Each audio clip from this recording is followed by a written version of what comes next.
사실은 지금 이 주제가 아마 국민들 입장에서는 좀 가장 좀 심하게 분기탱천하는 그런 네. 이슈라고 생각을 합니다.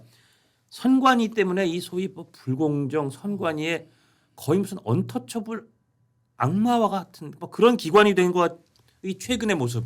여기 또 헌재가 그래도 감사원은 감사를 하면 안 돼라고 한 것도 좀 불을 붙인 것 같은데 오세훈 시장께서도 최근에 네. 한국 민주주의의 오늘날 위기는 선관위에 대한 불신과 갈등에서 잉태됐다고 해도 과언이 아니다. 이런 글을 쓰신 것도 눈길을 끌었어요. 네. 국민들께서 신뢰하지 않는다면 이유가 있을 텐데요. 예. 여러 가지 정황들이 있지 않습니까? 제일 기억나는 건 대통령 선거 때 그 소쿠리 투표. 그렇죠. 예. 이걸 보면서 국민들이 황당해 하셨죠. 어떻게 이런 일이 있을 수 있지? 예. 그러니까 이제 불신이 하나둘씩 싹 트지 않습니까? 예. 근데 거기다가 채용 문제 같은 경우는 이거는 뭐 이루 말할 수가 사기업에서도 마찬가지고 그리고 일반 정부에 있는 공직자들 사이에서도 이렇게 자녀들에 대해서 내가 통제받지 않는 곳이라고 예. 어디에서부터 감시받지 않는 곳이라는 자기들 간의 카르텔을 가지고 여기저기 자녀 채용들이 일반화돼 있다면 국민들이 상상할 수 있겠습니까? 그러니까 이런 거죠. 민간 기업에서도 저런 일이 일어나기가 거의 불가능할 것 같은 일을 국가의 가장 중요한 공적 업무를 네. 담당하는 공적 기관에서 저거를 실현시켰다는 게 좀 믿어지지가 않아요 지금도. 부패고 불법이잖아요. 예. 그러니까 국민들 보시기에는 야 자기들끼리 아름아름 밀어주고 땡겨주면서 자기네 그 카르텔을 형성하고 자녀들을 몰래 채용해 그 건수를 보니까 감사원에서 10년 동안 진행한 291차례 경력직 채용이 878건의 규정 위반 적발 이런 거 보면은 이게 너무 황당하잖아요. 저는 그리고 횟수도 숫자도 놀랍지만 네. 딱 지난 10년을 감사원이 감사해봤더니 경력직 채용 모든 경력직 채용에서 문제가 단 한 건도 정상적인 채용이 있었던 경우가 없었다는 거예요. 한 건도. 모든 경력직 채용에서 다 문제 비리나 뭐 뭔가 부적절한 처사가 발견됐다. 이런 경우를 저도 기자 생활을 한 30년 하면서 많은 이 뭐 부패라든지 잘못된 걸 봤어도 이렇게까지 한 기관이 이렇게까지 완전 무결하게 부정을 마치 그냥 다반사처럼 저지른 경우는 전 못 본 것 같아요. 이게 공직사회의 분위기라는 게 있거든요. 예. 문화나. 예. 서울시청에 들어가 보니까 시청 분위기가 그 저희가 얼마 전에 청렴도 평가에서 전국 공공기관에서 1등급을 서울시가 한때 네. 서울시가 복마전 이런 네. 말로 유명했었던 문제가 데요. 많았는데 예. 작년 연말에 기분 좋은 소식이 들려왔던 게 어. 공공기관 권익위에서 하는 청렴도 평가에서 1등급을 받았거든요. 생각보다 굉장히 투명하게 무언가를 진행하기 위한 노력들이 다반사로 돼요. 예. 근데 만약에 선관위 같은 분위기가 돋쳐 있었다. 예. 그러면 저도 들어가서 이렇게 그냥 다 채용하는구나. 너도 채용 나도 채용. 우리도 뭐 친척이 있는데 이런 식으로 하게 되면 대한민국 국민들이 그 조직을 어떻게 신뢰를 합니까? 그러니까요. 기사 나온 거 보니까 너도 공범 한 배를 탔다는 인식을 심어주기 위해서 그런 식으로 문화를 관리해왔던 내용들까지 보도가 난 걸 봤는데 이런 이제 국민들이 보시기에는 선관위에 여러 가지 소쿠리 투표 등 문제점이 있다 그랬는데 채용부터 하는 걸 보니까 가족 채용으로 완전히 기본적인 법적 질서를 무너뜨렸다. 그럼 그다음 뭐가 있는 거야라는 의구심을 할 수가 있잖아요. 오늘 조선일보 제목은 중앙의 간부부터 지역의 직원까지 부패 원팀이었다 선관위는 이렇게 제목을 달았는데 부패 원팀. 부패 정말 혼연일체 한 팀처럼 부패에 대해서는 똘똘 뭉쳐 있었다 그런 취지 같아요. 네, 한 정치인이 그 얘기를 했더라고요. 선거의 관리보다 선거관리위원회 관리가 지금은 훨씬 더 중요한 시기다. 그게 아마 주진우 의원이 아마 주진우 얘기했던 의원이 것 한 같은데. 얘기인데, 예, 네, 네. 꽤 적절하게 와닿는 비유라고 생각을 합니다. 예. 앞서 이제 헌재 얘기를 잠깐 예, 예. 들었잖아요. 대한민국 여러 사회적 갈등을 조정하는 최후의 보루. 예. 우리는 어린 시절부터 헌법재판소 하면 그렇게 들어왔죠. 지금 대한민국의 갈등을 더 증폭시키고 양산하는 기관처럼 국민들의 불신이 커졌잖아요. 선거관리위원회는 독립적인 기구로서 모든 독립 권한을 준 이유는 여기에서 공명정대한 선거의 관리를 하라는 건데 그렇죠. 전 사무총장이 뭐 세컨폰 논란은 말할 것도 없고 이런 일련의 사항들이 벌어지게 되니까 국민들께서 신뢰할 수가 없는 거죠. 그럼 이 문제를 깔끔하게 털고 넘어가야 그 다음 단계 신뢰를 회복할 수 있을 것 아닙니까? 맞습니다. 그럼 이거 좀 감사하자니까 감사원에 감사 권한이 없다. 그럼 어떡합니까? 그러니까 헌재가 그런 결정을 내린 것도 물론 이게 이 감사원이 감사 결과에서 정말 국민들이 믿을 수 없을 정도의 충격적인 여러 가지 비리나 채용 관련된 부적절한 처사가 드러난 거와 맞물리기도 했지만 그러니까 계속 국민들이 아니 선관위가 저렇게 엉망인데 저거를 감사도 못하게 해? 헌재가 왜? 뭔가 저 사실은 그렇지 않다고 생각하지만 뭔가 헌재와 지금 야당과 뭔가 이렇게 좀 서로 이렇게 의기투합되어 있는 거 아니야라는 의심 있는 차에 또 민주당이 선관위를 또 뭔가 감싸고 도는 게 아니야? 이거 뭐 다들 저는 아니라고 믿습니다. 진심으로. 근데 네.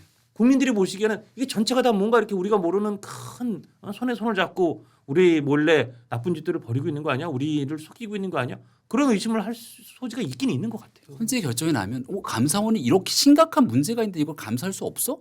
그러니까 선관위가 문제가 있는데 감사할 수 없어? 그러면 이걸 어떻게 해야 될까를 머리를 맞대야 되는 거잖아요. 그렇죠. 근데 야당에서 감사원법 개정안을 바로 발의. 예.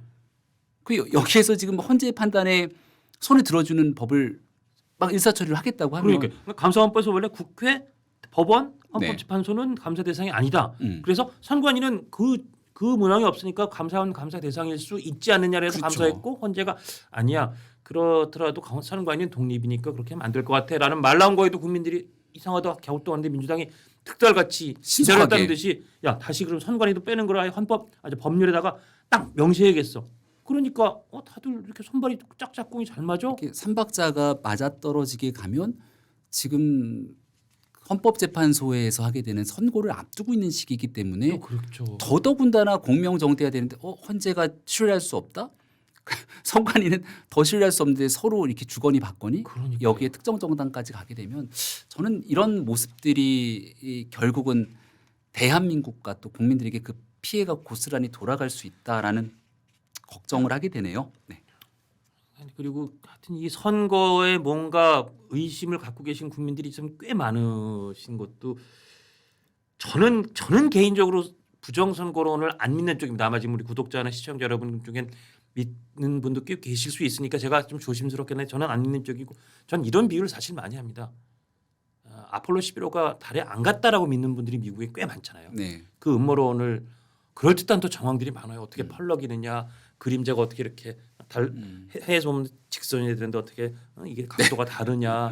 저도 처음엔 그걸 딱 듣고는 아 그렇구나. 안 갔나 보구나. 근데 네. 사실은 그렇게 많은 나사 직원들이 그거를 다 숨기고 있을 수 없기 때문에 아폴로 11호가 달에 안 갔다는 건 너무 전 명백하게 잘못된 거짓 음모론이죠. 전 약간 이거와 괴가 비슷하다고 생각을 합니다. 부정선거가 그럴듯한 선거 부실과 부정의 정황들이 있지만 저는 그렇다 하더라도 이걸 어떻게 그 많은 선관위 직원과 아니면 그걸 다 속이고 이런 게 있을 수는 없다고 믿는 쪽이지만 근데 예를 들어서 그 미국 달 탐사에서도 나사에서 하도 이상한 부실과 서로 간에 뭐 짬짬이와 부정과 이런 게 많다면 그랬겠네. 그럼 저렇게 이상하니까 달에도 안 가고 갔다고 했을 수도 있겠나라는 국민들의 그 의혹을 더 불을 지필 수는 있잖아요. 네. 약간 그런 느낌이 들어요. 오늘 아침에 나온 그 조선일보의 한바닥으로 또 나왔던 보도들이 있잖아요. 예. 국민들 간의 이 정치 이념을 그러니까요. 바탕으로 예. 서로 간의 갈등이 점점 심해지고 있는데 이게 역대 최고조를 달하고 있다는 거 아닙니까? 근데 케이스에 보면 뭐 파혼까지 했다 그런 케이스 잠깐 나오고. 예. 그 결국은 선관위의 문제도 국가기관이잖아요. 그렇죠. 그러니까 국민들이 이런 불신이 그게 달하도록 또 이념과 정치적인 상황에 대한 갈등으로 계속 그 국가가 분열되게 만드는데 하나의 역할과 단초를 지금 선관위, 헌재 등이 제공하고 맞습니다. 있다고 예. 얘기를 해도 과언은 아닐 겁니다. 예. 이 정도 주장은. 그러면 이 문제를 이제 풀어내기 위해서 어떤 역할을 해야 될지가 중요한데 그 역할을 방기하고 있다. 그냥 우리가 결정하면 따르는 거지라고 그냥 막무가내로 달려가게 되면 나중에 이 수습을 어떻게 하게 될까 좀 걱정이 커지는 대목이긴 합니다. 그래서 오세훈 서울시장 얘기를 아까 하셨는데 예. 그 근본적인 이유가 있을 거잖아요. 예. 왜 이렇게 선관위가 그냥 막 갔을까? 지금 선관위원장이 결국은 법관이 그렇죠. 선거관리위원장을 겸직하고 있고 중앙선관위원장은 대법관이라는 네. 거고 지역에도. 지역은 법관들이 그렇죠. 그러다 보면 이들이 갖고 있는 기본 직무가 있을 텐데 여기에 대해서 온전하게 모든 것들을 장악하기가 쉽지가 않을 거라 보거든요. 그렇죠. 저도 이제 공직에서 같이 여러 역할들을 합니다만은 그냥 여기에 뿌리를 내리고 이 사람들과 함께하겠다는 사람의 그림력과 잠깐 여기를 지나서 겸임 혹은 겸직으로 다녀가는 사람의 그림력은 다를 수밖에 없을 겁니다. 예. 아무리 이 내부에서 공직 사회가 어떻게 운영되고 움직이고 있는지를 함께 고민하려고 해도 뿌리 깊게 여기서 십수년 동안 있었던 사람들과 비교할 수가 없는 것이겠죠. 선관위 있었던 일련의 상황들을 보면 통제하지 못하는 그들만의 이 상황들을 왜 이렇게 처리하게 됐는가.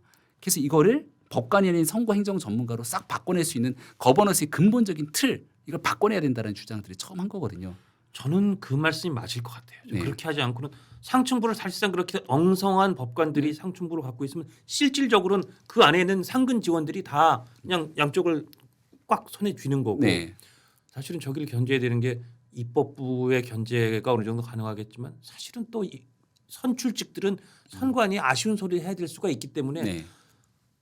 사법부도 입법부도 당연히 행정부도 중앙선관위에는 터치할 수 없는 묘한 언터처블. 언터처블이 되다 보니까 그 공간에서 정말 우리가 상상도 못했을 정도의 어떻게 보면 정말 그 뭐 이런 표현은 하기 뭐하지만 정말 균과 같은 그런 부패가 계속 자라고 있었고 지금 우리가 발견한 건 이 정도였어? 상상도 못할 정도의 일이 벌어진 것 같아서 참 네. 가슴이 아프고 좀 약간 놀랍습니다. 지금 계속 이건 선관위 얘기는 기사를 볼 때마다 전 충격을 받아서요. 예, 차제의 개헌 이슈들이 논의가 되면 선관위 곡수가 아마 무조건 들어갈 것 같은데요. 무조건 들어가야죠. 네.